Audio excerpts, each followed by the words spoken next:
E assim também nos diz a palavra em 2 Coríntios 6, de 1 a 10.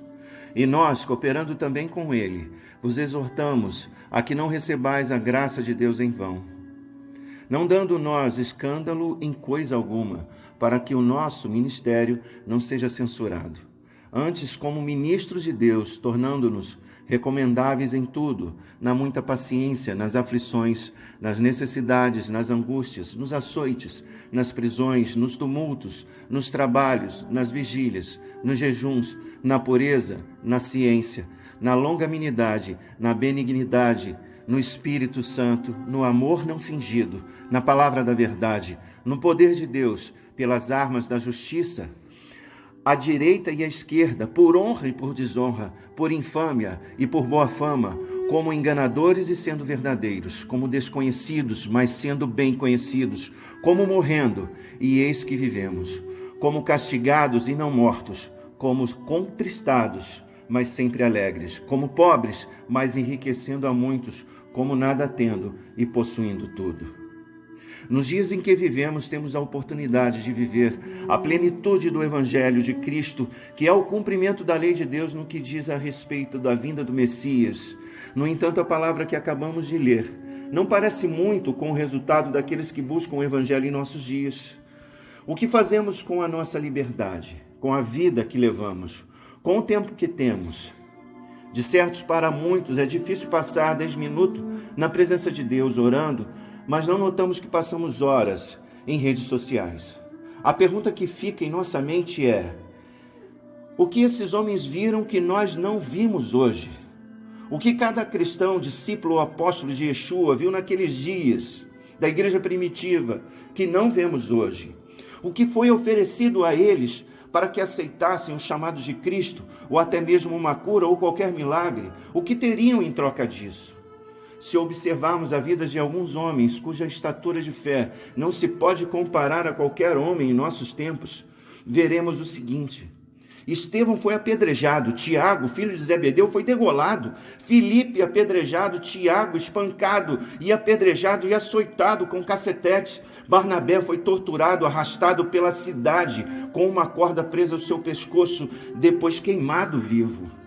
Marcos arrastado pelas ruas e depois seu corpo foi despedaçado. Simão Pedro foi crucificado de cabeça para baixo. Saulo foi decapitado. André crucificado numa cruz em forma de X. Bartolomeu, Natanael esfolado vivo e crucificado de cabeça para baixo. Tomé lançado em uma fornalha. Mateus, seu corpo foi cravado na terra e decapitado. Simão Zelote foi crucificado. Matias crucificado e apedrejado, decapitado. Lucas, enforcado em uma oliveira. O que esses homens viram? O que estiveram em troca? Por certo, o que receberam foi mais valioso do que nós recebemos nos nossos dias. Não receberam riquezas, não receberam milagres. Eles receberam o pior dos açoites.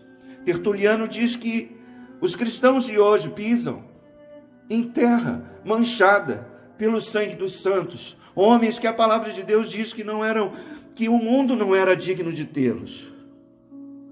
A questão é que devemos morrer e sofrer para viver este evangelho puro. Não é só isso. Como nossos irmãos passaram, a pergunta é: por que não vivemos coisas maiores com a liberdade que temos de viver Cristo em comunhão em tempos de grande paz?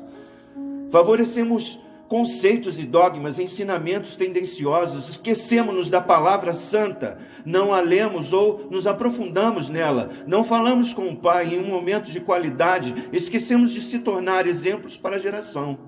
O Espírito nos dá testemunho com o nosso Espírito. E se temos o Espírito de Deus, não precisamos de reconhecimento público, mas só o de Deus. Se eu estiver cheio do Espírito, o que agrada estará em mim, e o que não o agrada não estará em mim. Só assim faremos uma pergunta: Senhor, ensina-me a orar, porque é isto que nos aproxima do Pai. Não perguntaram a Cristo: ensina-nos a cantar, a falar, a pregar, mas sim a orar.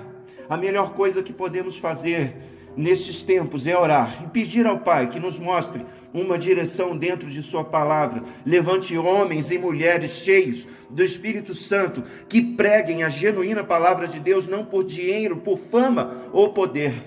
Vivemos em tempos de paz.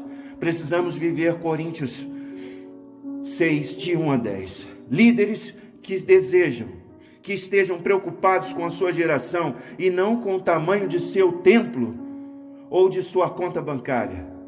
Preocupados com a profundidade de sua pregação e não com quantos likes ele terá no seu canal. Preocupados com quantas mais almas serão alcançadas em suas pregações ou canções e não com a quantidade de seus seguidores. Por favor, não se enriqueça pelo Evangelho. Não seja poderoso pelo Evangelho. Não seja famoso pelo Evangelho. Ele não é seu e nem meu. Ele é do Pai. E toda a honra, e toda a glória, e todo o poder. Tudo que Deus te dá tem um significado e deve ser devolvido ao altar de Deus e usado para o seu crescimento. Não podemos reter a maior parte e devolver ao nosso Deus somente migalhas. O cristão precisa se arrepender dos seus pecados, se converter, se batizar e ser cheio do Espírito Santo, aprender a amar a Deus sobre todas as coisas e ao seu próximo como a si mesmo. E então estará preparado para mudar a sua geração através da palavra de Deus e do seu testemunho.